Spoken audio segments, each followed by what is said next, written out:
Okay, No Surrender 2009. Was it a step up from Victory Road and Hard Justice? Definitely. A couple of problems though. The biggest problem, no surprise here, ODB versus Cody Deaner. Why on earth was this match given so much time? I think it got around 8 minutes. 8 minutes? Are you kidding me? This thing should have been 30 seconds long at most. The bell rings, Deaner takes a swing at ODB, she ducks, rolls him up, 1, 2, 3, boom, done. TNA, after Impact last Thursday, I thought you understood that this whole feud was a complete joke. But then you go and try to book this as a serious wrestling match. Why would you do such a thing? You're wasting time. You spend almost 9 minutes on this crap when there were several more important matches on the pay-per-view that needed to be a lot longer? Do you realize how counterproductive that is? Look, I know I said this in the Impact video, but TNA have got to start managing their time better because it really hurts the show when you do stuff like this. ODB versus Deaner was way too long, and as a result, Lashley versus Rhino and the inaugural tag title match were both way too short. And the Knockouts match was a whole other situation in itself. Alright, TNA decides to create a new championship, and instead of making the final match of the tournament look like the big deal it should be, you threw it out there at 8 p.m., you gave it less than 5 minutes, and during the pre-show, I'm pretty sure this was the only match on the pay-per-view that did not get a video package hyping it up. It's almost as if the writers went out of their way to downplay the importance of this match. Look, if you want to create an inaugural championship, you have to make this match look like it's a really big deal. It should be one of the marquee matches of the show, not the curtain jerker match, and it should damn sure get a lot more than 4 minutes and change. Look, I know Angelina getting released really screwed things up, but do you want this to work or not? The match was too short to be memorable, and Velvet Sky was in the ring a little too much for my taste, but on the plus side, the right team went over. Sarita and Taylor are gelling better all the time.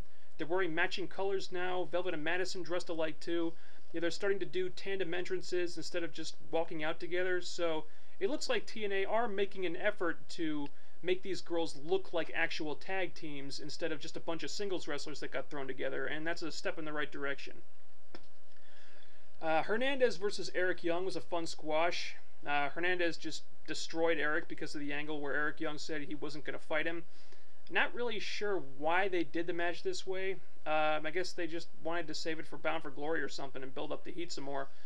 And I didn't have any problems with this. Samoa Joe versus Daniels for the X Division title. This was a good match. Not necessarily an X Division classic, but a good, solid match. I get the feeling some people might have been disappointed, and I was kind of hoping for more myself. But I think what happened was I fell into the trap of expecting these guys to recapture that lightning in a bottle that they had 4 years ago, and just because they didn't do that, I feel like people might crap on this. Well, I'm not one of those people. They had a good match, and I marked out huge when the crowd was chanting X Division, X Division. That's a sign that TNA is on the right track. D'Angelo Dinero versus Suicide, Falls Count Anywhere. First of all, if you were going to put these guys on the pay-per-view, why did you have them work a match on Impact 3 days earlier? Second, why was this match Falls Count Anywhere? Third, why did you not announce it ahead of time? If you don't announce the match ahead of time, it can't get you any pay-per-view buys. That is simple common sense. Here's what you should have done.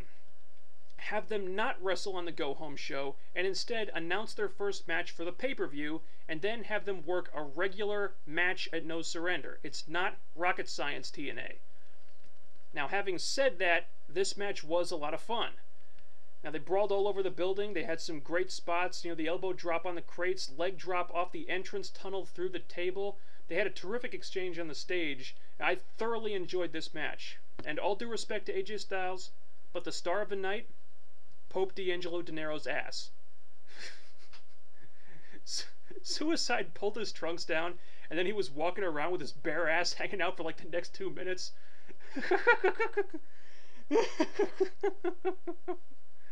Oh God.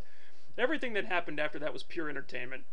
So, I really didn't agree with them putting the match on here in the first place, or adding the gimmick to it, but the match itself was great. Kevin Kevin Nash versus Abyss for the Legends title. I don't really have a lot to say about this. It was a snooze fest. We all knew it was going to be a snooze fest. I think Abyss deserves a lot better, and hopefully he will get to face Mick Foley at Bound for Glory. Beer Money and Team 3D versus Booker T, Scott Steiner, and the British Invasion in the Lethal Lockdown cage. This was kind of a strange combination of people to put in Lethal Lockdown because there was no one to do the big spot off the top of the cage. Now, they did at least go to the top of the cage. I will appreciate that. But I was waiting for somebody to do the AJ Styles spot where they get thrown off or they go diving like down to the mat, and no, it didn't happen. But was still a good match besides this. You know, Lethal Lockdown is always a lot of fun. I really liked the angle they did with Rob Terry preventing Brother Ray from getting in the cage, and then Brother Ray denting the chair with his head. That was cool. Booker T and Steiner didn't really drag the match down, and the right team got the pin. Really couldn't ask for much more than that. Bobby Lashley versus Rhino. I think this only got about 6.5 minutes. It wasn't really a bad match. You know, it was decent enough, but it was kind of anticlimactic considering TNA had been promoting Bobby Lashley like he's the second coming. And plus, the guy really hasn't wrestled in a couple of years. I mean, he just got back in the ring recently for a few house shows. So he was probably going to be rusty going into this. So kind of an underwhelming match, but I pretty much expected that. Main event, Sting versus AJ Styles versus Matt Morgan versus Kurt Angle versus Hernandez. Supermax cashed in his Feast or Fire briefcase to get into the match.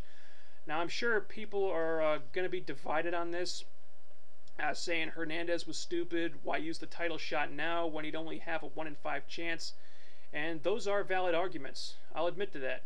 But I think they covered their bases on that pretty well. Mike Tenay said that Hernandez told him that he didn't want to just cash in when the champion was unconscious like Homicide did. He wanted to really earn the title. So it makes sense that he would pick a match like this where he would have to really work hard to overcome the odds. Now, I'm not saying it's a perfect explanation, but it worked for me. So Hernandez completely dominates Kurt Angle for a couple of minutes, and then Eric Young jumps in, pile drives him on the stage, taking him out of the match. Now, I'm sure people are going to think that the writers just threw away his title shot, and I thought that too at first. But after I thought about it for a while, I sort of changed my mind.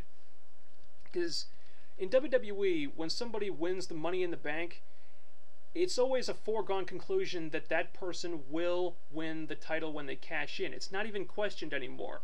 Whoever wins that match will be the champion within the next year. And that's perfectly fine. You know, there's nothing wrong with that. But it's only one way to do it. You know, there's more stuff you can do with that situation. And personally, I'm okay with people not necessarily winning the title when they cash in, as long as the title shot itself is used as the crux in a feud or something that drives a storyline forward, and that's what happened here. Hernandez uses his title shot, beats the hell out of Kurt Angle, Eric Young costs him the match, and now Hernandez is going to want to kill Eric Young. Now, I know the way this played out probably wasn't for everybody, but I think it worked. Just my opinion. I liked the rest of the match. Finally, AJ Styles is the TNA World Champion again. It is about damn time. I couldn't be happier about this. I think the finish was a perfect setup for Sting versus AJ at Bound for Glory. I mean, if that match wasn't written in stone already, it is now. And yes, I wanted AJ versus Samoa Joe. I wanted AJ versus Kurt Angle. But they're going in a different direction, and all things considered, it's not a terrible way to go. Yes, it's Sting in the main event of Bound for Glory again, but you know what? The pay-per-view's in Sting's home state.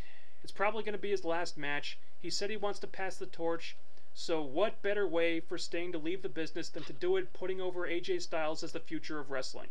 I mean, that match has the most emotional kick to it anyway, so you might as well make it the main event. I mean, that way you won't have people saying, oh, Shawn and Flair should have been the main event. Shawn and Taker should have been the main event. And this is the same type of match, so there's really no point in fighting it. So, No Surrender turned out, you know, fairly well. You know, I wasn't in love with this pay-per-view, but I think they did a pretty good, you know, pretty solid job as far as getting their ducks in a row for Bound for Glory next month.